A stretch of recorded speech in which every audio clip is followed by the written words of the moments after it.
nanti. Baik, sebelum pembelajaran kita berdoa karena dengan berdoa agar pelajaran yang kita dapat, pelajaran yang kita pelajari mendapat keberkahan. Selain mendapat keberkahan, menuntut ilmu juga hukumnya wajib. Sebagaimana hadis yang diriwayatkan oleh Ibnu Majah yang berbunyi Bismillahirrahmanirrahim, talabul ilmi fardhatun 'ala kulli muslimin wa muslimat, yang artinya menuntut ilmu itu hukumnya wajib bagi muslim laki-laki dan muslim perempuan. Dalam Islam, menuntut ilmu hukumnya wajib sebagaimana sabda Rasulullah SAW menyuruh umatnya untuk menuntut ilmu dari buayan hingga kuliah mahal.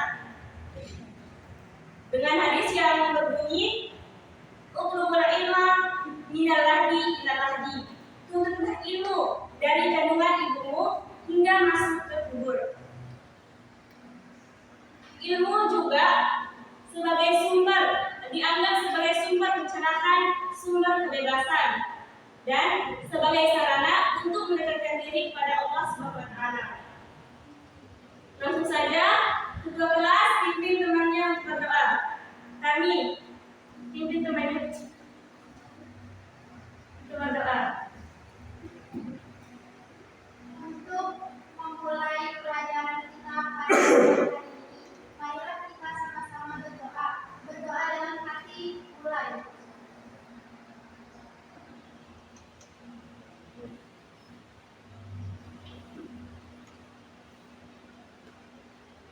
Berdoa selesai.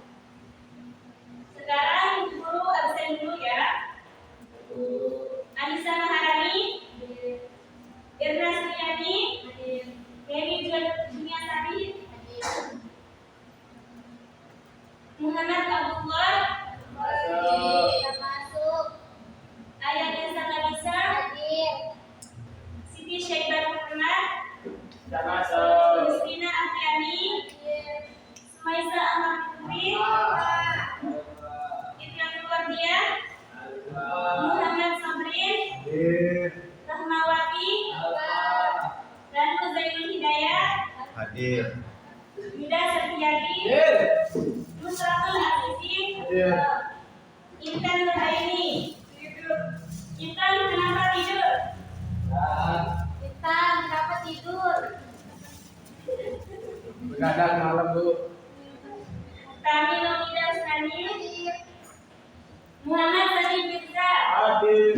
Arfia Fatia, Indra Azani, Zahra Walina, Irma Yanti Malatari. Baik, sekarang kita akan mempelajari tentang menentukan nilai fungsi, di mana sebelumnya kita sudah mempelajari konsep limit fungsi dan sifat-sifatnya. Adapun tujuan pembelajaran kita hari ini, dengan adanya tugas matematika, siswa dapat memahami dan menentukan nilai limit fungsi. Apa itu limit? Siapa yang tahu apa itu limit? Nah, benar. Atau bisa disebut limit dapat kita artikan sebagai menuju suatu batas, sesuatu yang dekat namun tidak dapat dicapai. Atau dalam bahasa matematika, biasanya keadaan ini disebut dengan limit. Lalu, mengapa harus ada limit? Siapa yang tahu? Mengapa harus ada limit?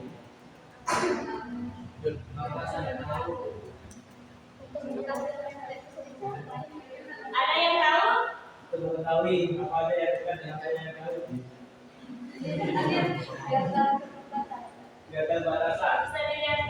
Limit menjelaskan suatu fungsi jika batas tertentu didekati.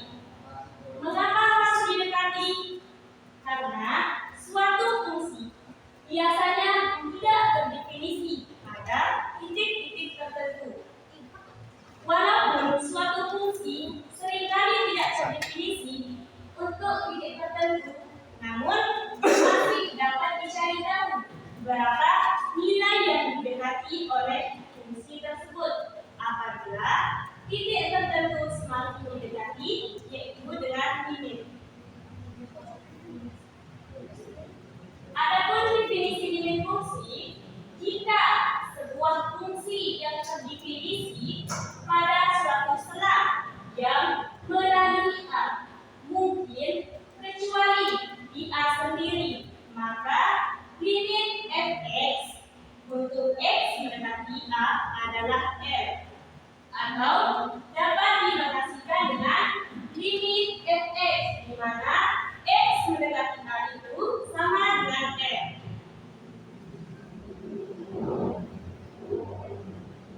Limit fx di mana x mendekati A sama dengan L. Misal di sini x mendekati A kan? Kita misalkan di sini A ini kan ada korsangka. Kita misalkan A ini dengan angka 2. Dapat kita ilustrasikan dengan garis bilangan.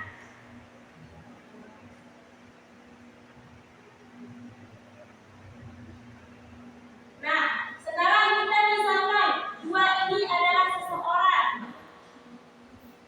Lalu si X ini juga seseorang. Dia mendekati si 2 ini dari arah kiri. Nah, si seseorang ini atau X, dia mendekati si 2 bisa melewati angka 0, 1,5, 1, 1,5, 1, 1,5, 1,8, 1,9. Nah, di mana si X ini hanya bisa mendekati si A ini sampai 1,9. Atau dalam bahasa anak SMA biasanya disebut dengan cuma sampai PDKT, tapi tidak sampai jadian. Terima kasih guru. Begitu juga si X ini bisa mendekati dari arah kanan. Dia bisa melewati angka 4, angka 3, angka 2,1, tetapi dia hanya bisa mendekatinya saja. Tidak bisa dia capai.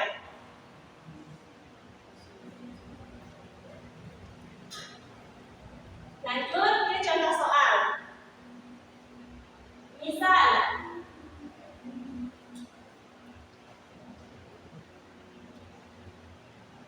limit x kuadrat dikurangi 3x ditambah 4, di mana x mendekati 1.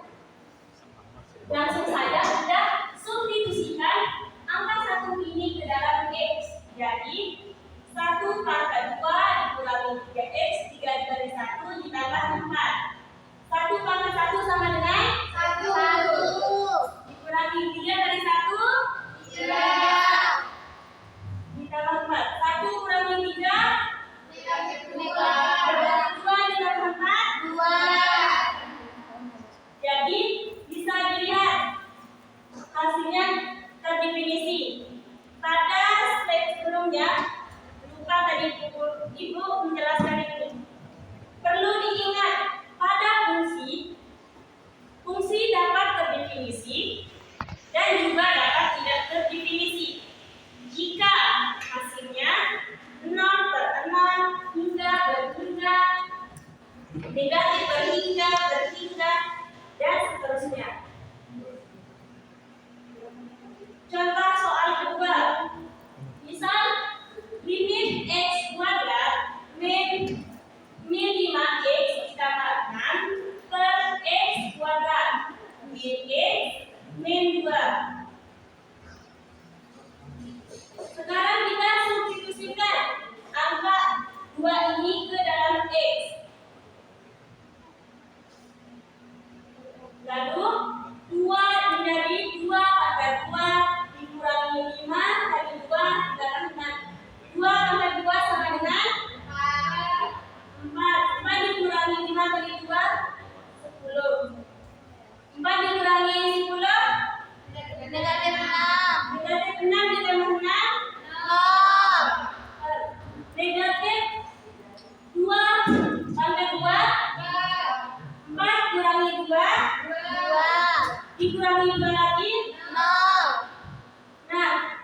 Kuadrat dari X min 2 adalah X min 2 dikali X plus 1.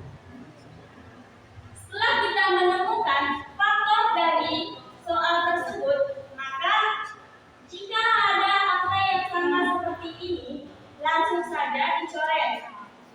Jadi, sama dengan limit X min 3 per X plus 1, di mana X mendekati 2. Karena bentuknya sudah sederhana, masukkan nilai dari X-nya ini adalah 2. Jadi 2 dikurangi 3 Negatif 1. per 2 ditambah 1 3. Jadi hasilnya di sini negatif 1 per 3. Bisa dilihat setelah menggunakan metode faktorisasi, hasilnya terdefinisi. Sudah paham? Kalau sudah paham, sekarang kita ke soal latihan. Ada 3 soal latihan.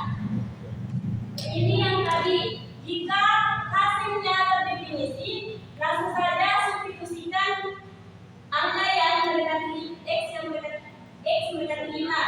Nah, jika hasilnya tidak terdefinisi, langsung gunakan metode faktorisasi.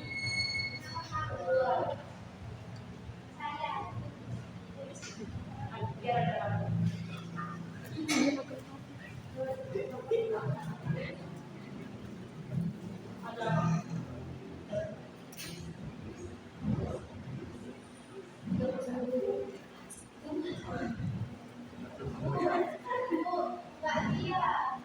Ya. Espresso. Let's Bu. Tidur. Tulis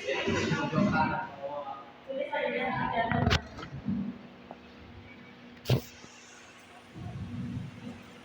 Let's Bu. Ya, berjalan dari ini. Otomatis. Kamu bisa jalan.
Karena hasilnya tidak terdefinisi, jika langsung disubstitusi, maka saya menggunakan pemfaktoran.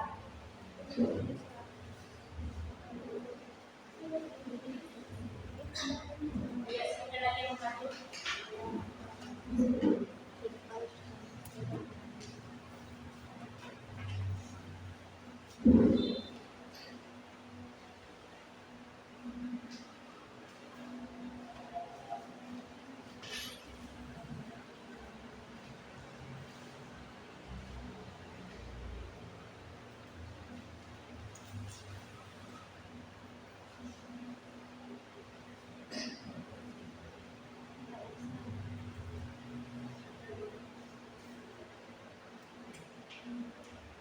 Siapa lagi yang menjawab 23?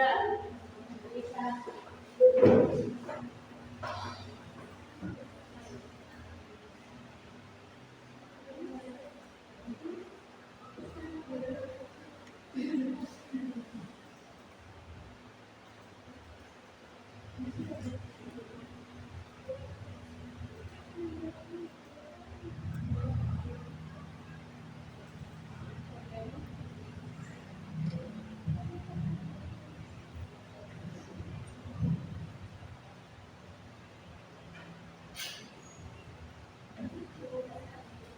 Saya yang bisa lagi.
Baik, bisa dilihat hasil dari nomor 1 yang tadi dengan nomor 3. Jika disubstitusikan langsung, hasilnya tidak berdefinisi. Maka dia menggunakan metode faktorisasi untuk mendapatkan hasil yang terdefinisi. Sedangkan nomor 2, saat disubstitusikan langsung, dia hasilnya terdefinisi. Baik, pembelajaran hari ini sampai di sini. Untuk menutup pembelajaran, mari sama-sama melambaskan Alhamdulillah. Sekian dan terima kasih. Wallahul muwaffiq ila aqwamit thoriq. Wassalamualaikum warahmatullahi wabarakatuh.